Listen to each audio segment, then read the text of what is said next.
En un temps llunyà, als peus del regne d'Argos, Acrisi va rebre la terrorífica revelació d'un oracle on li anunciava que el seu primer net el conduiria a la mort amb les seves pròpies mans.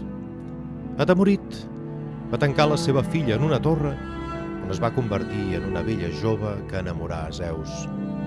Fruit de la seva unió, va néixer Perseu. Acrisi va decidir desfer-se de la seva filla i net llançant-los al mar. Però ignorava que Zeus s'encarregaria de que tots dos arribessin sans i estalvis a l'illa de Sèrifos. Perseu va créixer i es convertí en un jove valent i arrogant. Això va fer que Polidectes prengués la decisió d'enviar-lo a la recerca del cap de Medusa. Aquest era un viatge sense retorn. Polidectes estava enamorat de la seva mare. Desitjava obtenir-la a tota costa i temia que el jove Perseu li obstaculitzés els plans. El noi va emprendre un llarg i perillós viatge cap a l'espantosa plana de Sistena. En aquest paisatge habitava Medusa, una criatura horrible que cap ésser mortal podia contemplar. En un passat, fou una de les més maques sacerdoteses d'Atenea. La seva bellesa era tan gran que va temptar el déu Posidó.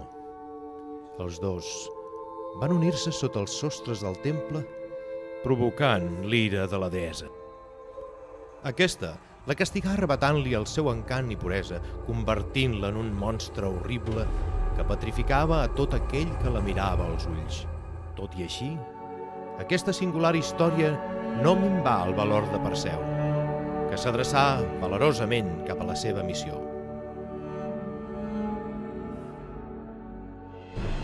Durant l'aventura, Perseu va rebre diversos regals dels déus. Un escut tan brillant que reflexava la llum del sol. La falç, enviada pel seu pare Zeus, tan poderosa que era capaç de tallar els vents. Unes sandàlies que li permetien elevar-se fins al cel. El casc d'Hades, déu de l'inframón, que li proporcionava invisibilitat. I un sarró màgic amb el que poder retenir la malèfica mirada de Medusa. A l'arribar al seu destí, Perseu descobreix una fètida olor a mort i desolació que inunda el sinistre paratge. A mesura que s'aproxima a la fosca entrada d'una cova, un mal auguri s'apodera del nostre heroi. Equipat amb les armes, haurà de posar a prova totes les seves habilitats i enginy si vol sortir victoriós. Un cop a l'interior de la cova, deixa a banda la por i afronta la missió amb tota la valentia pròpia d'un heroi. Quan Perseu troba Medusa, comença la lluita acarnissada amb la intenció d'obtenir el seu cap. L'heroi prudentment intenta protegir-se el rostre de la mortal mirada. Sols d'aquesta manera podrà superar el combat.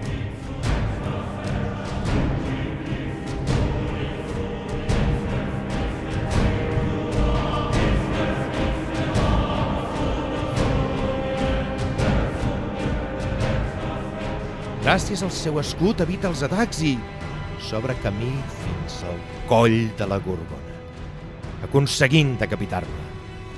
Sense mirar el cap, l'introdueix a l'interior del sarró màgic.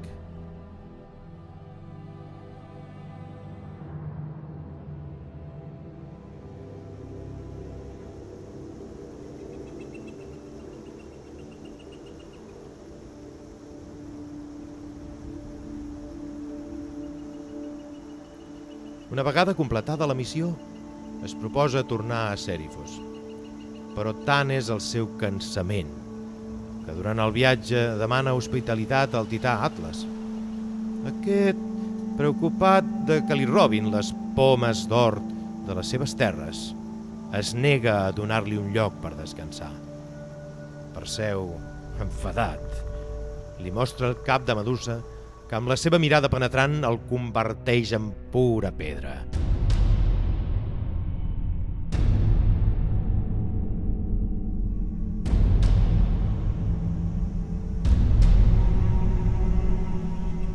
abandona l'indret, deixant enrere una estranya muntanya.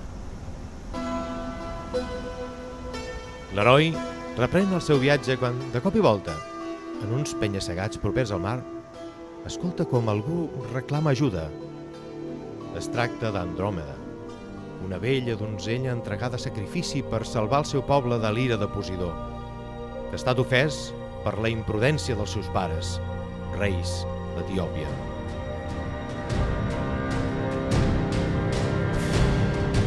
Novament, Perseu demostra la seva valentia enfrontant-se al monstre marí, enviat per devorar a la vella princesa. Al no estar disposat a veure-la desaparèixer entre les aigües, extreu el cap de Medusa del sarró i converteix el monstre en un compacte corall d'extrema solidesa. Quan Perseu allibera a la noia de la seva reclusió, la flama de l'amor cobra vida en el seu cor.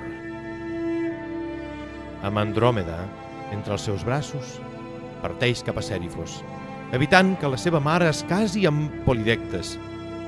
Alhora, aconsegueix reclamar els seus drets legítims com a governant. Irònicament, Acrisi, el seu avi, no va poder escapar del seu fatídic destí.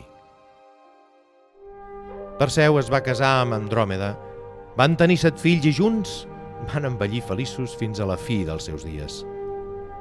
En les nits en què els estels brillen amb més intensitat, podem veure en la llunyania del firmament la seva empremta, com un record immortal del seu pas per la terra.